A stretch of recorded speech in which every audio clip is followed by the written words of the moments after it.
i eto ide blues priča dalje i evo tu smo sad da neka vrsta, moj blues zadatak je promoviranje bluza u Hrvatskoj i evo ako ima od vas neki blues band, neka dođe na sljedeći challenge, neka odpute u meni. Jedan dečko iz Vinkovac, svira uspite možda. Di? Mogli ste, nismo se sjetili još dogovoriti svi. Digi! Ajde Viki, pričamo šta se zna, šta radiš, ajde. Niti svi znamo, a ti nisi nikad čuo za Igi, a predsjednik si hrvatskih blues snaga. Eto, ali ja sam pre godinu i pol dana sam, 2 mjeseca prije ovoga puta smo mi osnovali band.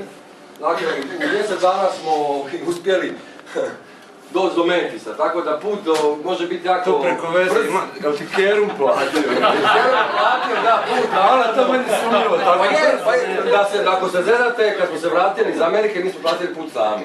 Kad smo se vratili, hrvatske blues snage su u krizi koja traje dalje, ali evo mene su sad izabrali za predsjednika i sad je ja okolo sad promijeni promoviram. Sad svoje hrvatske blues snage, moraš nešto kuverski, hrvatske blues snage. Ne, tamo su rekli imamo odlično ime u Memphisu.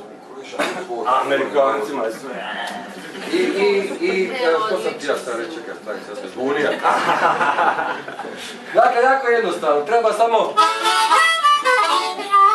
uzeti instrument i svirati. I evo nas u Memphisu. Dakle, Igi do godine daje, ja ću te pratiti, ja ću te snimat dokumentarac, bit će ovdje opet prikazan.